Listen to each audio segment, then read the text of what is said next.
My name is Lorna Fitzpatrick. I'm the president of the Union of Students in Ireland, and I'm here to talk to you a little bit about the big picture for students in Ireland at the moment. So there's lots of different things going on, and I'm just trying to condense it down into a couple of different things that may be relevant to you as you take the next step in your journey in terms of education, whether that's returning to education or whether it's moving on into further or higher education. So just a little bit about the Union of Students in Ireland. We represent over 374,000 students across the island, and that's across all different types of institutions, so from further education institutions to colleges and universities. We lobby and represent students with government, with NGOs, with a lot of different departments and a lot of different organisations. And we always try to put forward the voice of the student to make sure that the services and supports that are available to students are the best that they can be, to ensure that your educational experience can be the best they can be.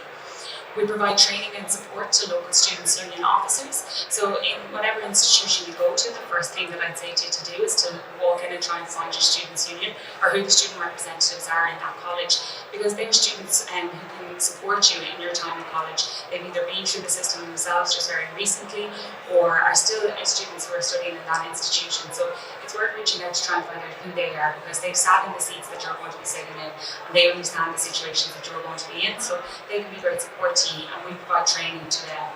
And then we run campaigns on lots of different issues. So at the moment we're running a voter registration campaign, and it's called Generation Vote, and that's to ensure as many people as possible are registered to vote in cases of general elections or referenda or whatever may come down the tracks. We also run campaigns around access to education, and I'll speak briefly about that later on, about accommodation and about many more. So some of the key points that I'm going to try and cover today, talk about the great opportunities that there are involved in education, and that it really can be a pathway for your future and can really help you in moving forward. I'm going to talk about finances and some of the supports that are available there in terms of finances, accommodation, and I know Andrew went through the kind of legislation piece. I'm going to talk about a little bit about what the situation is in terms of accommodation and some supports that you can use in terms of trying to secure accommodation as well. And then a little bit about the balancing act that higher education and further education can be, and the different balls that you're trying to juggle, and then just a little bit about being the change. So the first thing is around the opportunities. The opportunity of education is absolutely unbelievable. It's a key to so many different doors, and it really is one of the best experiences. And you can talk to a couple of the providers here today and find out about the different opportunities that are available in those types of institutions and try and see which one is best for you. But it really does open up a whole world of opportunity for your future and for different paths that you may wish to take. There's many different courses, and so there's lots of different avenues that you can go down. And one thing may be more suitable to you. You might think that you really want to do English, but it might actually be that you're really good at accounting, and that's where you end up going down. But there's lots of different courses that are available. And you can find out what best suits you from talking to students and talking to staff within those institutions about the different types of courses, finding out what's involved in them and seeing which one is the best fit for you. There's lots of different learning at the moment is so flexible. There's so many different ways that you can learn, and colleges and institutions put forward so many different types of courses, whether they're online, that some of them can be blended, which means that they're online and in class, and others are just based in the classroom. There's also part-time, full-time, and there's so many different ranges in terms of the opportunities for education and the different types of courses that are out there. So again, it's about finding the best one for you, and you can do that by talking to the different people around, finding out what the situation is, and then working that off of what you need and what's best for you, and to make sure that it's the best, or that you get the best out of it. We run a national student engagement program as well, so USI, QQI, which is the Qualifications Ireland, and the Higher Education Authority partnered together to develop the national student engagement program, which means that you as the student are partners in your education. So you have the opportunity to work with the institutions to review programs that are available, review the services that are available, and make sure that they're the best for you as students trying to engage with them. There's a lot of institutions who are signed up to the NSTEP, it's called NSTEP for short, who are signed up to NSTEP. So if the institution that you're looking to attend is a member of NSTEP, you can get involved in being a student as partner and a co-creator in your learning. Education is a great opportunity for networking, and you meet so many different people from so many different areas of life and so many different walks of life. everyone has a different experience, and everyone comes to the table with a different set of skills, and you can learn so much from each other over a cup of coffee or when you're doing an assignment, and learning each other's different perspectives on it, different things and issues. And also then, of course, be all and end all for a lot of people is the career opportunities, and obviously education is a great way of ensuring that there are great career opportunities and prospects for you as you move forward. Finance. Okay, one of the big issues, and I know we've been talking to people at the desk about this all day today, and college can be a very expensive time, and it can be expensive to undertake further study, but there are supports available to you, and that's the real thing that we want to make sure that you can take home from today.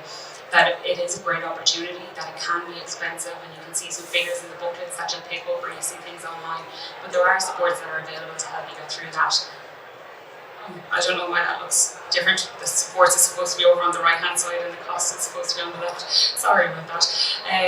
But just in terms of the costs at the moment in Ireland, we do have the second highest student contribution charge in the EU, and that stands at €3,000, which is the basic per annum cost that any student can be expected to pay in terms of higher education. So that can increase, so different institutions can provide, can allocate different costs, and so it's worth making sure that you know exactly what that cost is for you. In terms of where that fits in the world, we have the 8th highest fees in the world, which is slightly shocking, and I'll tell you about how you can help us change that in a little while as well. But the other costs that you have to consider are around accommodation costs if you're moving away from home or if you're moving to a different city to attend college. Course-specific costs as well, so different courses have different costs associated with them. If there's placement involved or so on, there may be additional costs. If it's a lab-based subject, you may need to pick up a few different bits, but there are again supports that can help you with that, and then the living costs obviously that are associated with going to college. So some of the supports that I'll outline today are SUSI, which is the Student Universal Support Ireland, back to education allowance, and the Student Assistance one. So I'll go through them in a little bit more detail here. So SUSI is open to a vast majority of students to apply for, and it's an online application process, and there's a lot of information available on their website about the different types of courses that are approved and so on, and how you need to go about applying, when the dates are, and what documentation you need to supply, etc. There's different rates of grant available, so these are financial grants that are awarded to students based on the criteria, based on their family income and so on, or their own income. And so there's an adjacent rate and a non-adjacent rate, which is basically dependent on where your house is in relation to the institute that you wish to study in. You can get a fees-only grant, which covers those student contribution charges that I spoke about, or you can get fees and maintenance, which can help with the living costs associated with going to college. Again, the Students' Union officers are trained to support students in their applications for SUSI, so if you are having any concerns about it, do pop into the Students' Union and they'll be able to help. They'll have received the training to be able to support you in making that application, or if you have any questions about it. Back to education allowance is one that we talk about quite regularly as well. So this is an allowance that has specific criteria that you have to meet, but it's run by the Department of Employment Affairs and Social Protection. So if you're currently in receipt of a qualifying payment, which there's a list of them, and the course that you're hoping to study is in line with their criteria, you can be awarded back to education allowance, which is a weekly payment. So some people who may be on job seekers allowance may be able to receive back to education allowance depending on their application. It provides financial support to students to help with the cost of college, and you can receive a SUSI fees grant and a back to education allowance at the same time, so that the €3,000 that I spoke about in terms of those fees can be covered by SUSI, and then your weekly living costs and maintenance can be covered through the back to education allowance, so you can apply for both. And again, to apply for back to education, you go through the Department of Employment Affairs and Social Protection.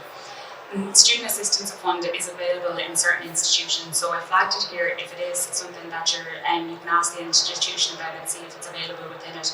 It's you have to apply locally, but it's a fund that's available to assist you with the additional costs associated with going to college and attending education. So you can apply for it normally within like a student affairs or a student support department or something like that within the institution, if they make it available.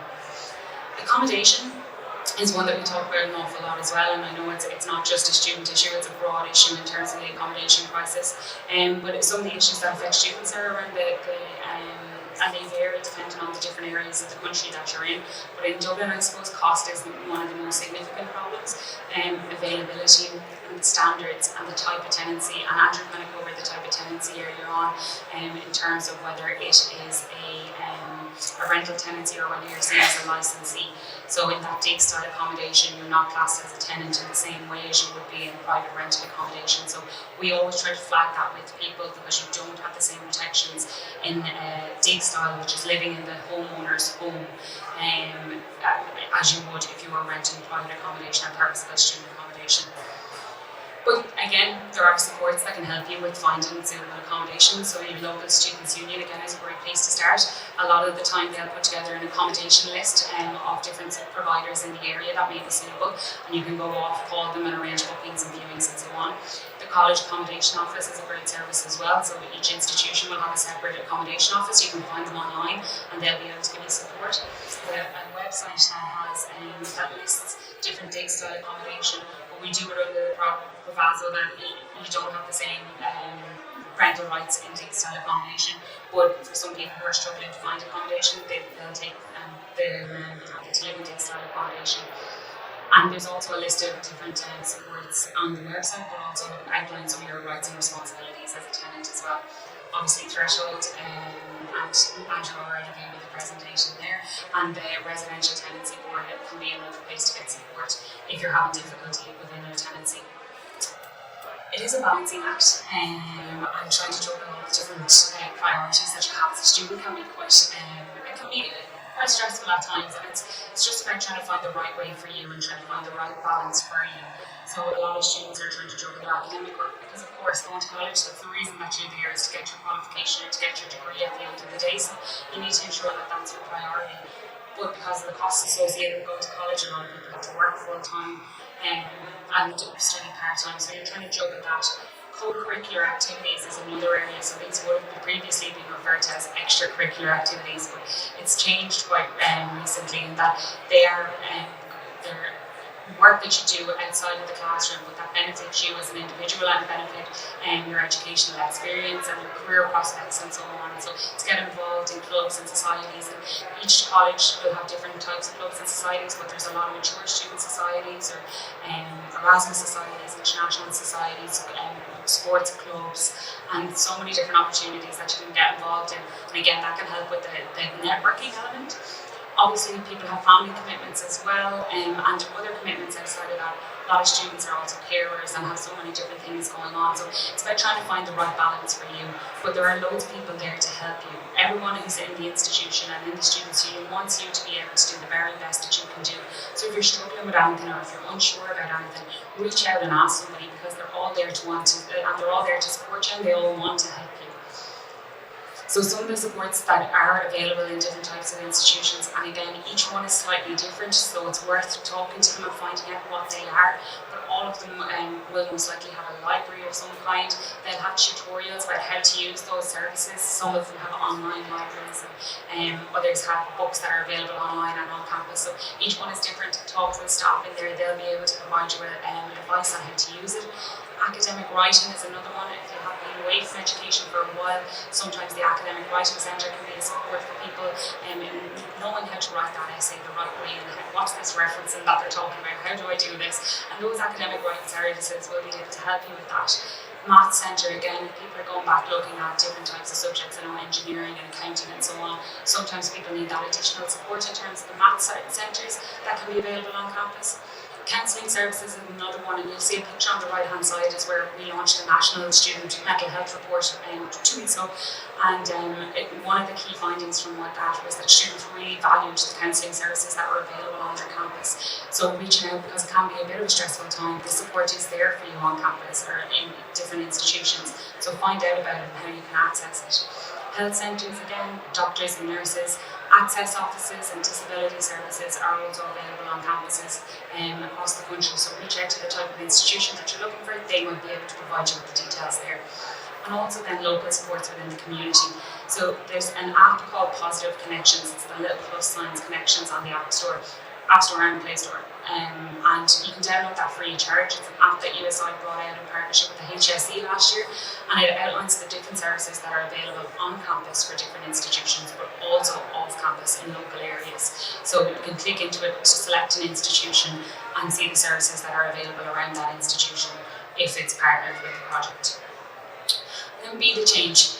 So gather all the information you can in your time at college, and use that to be the change that you want to see in the world. We all have issues that we want to try and challenge and we want to try and change, and you can do that by getting involved, by taking the education that you learn on campus, taking the relationships that you build on campus and furthering them when you leave and when you progress on to the next stage of your journey.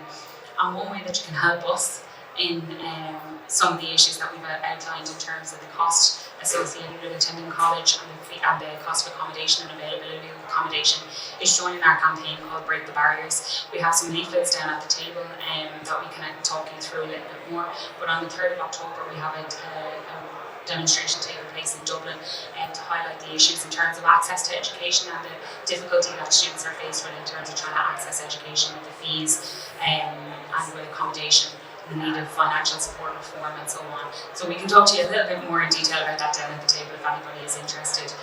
But Ermi and Margaret, thank you very much, and that is it. If anyone has any questions, I'll gladly take them.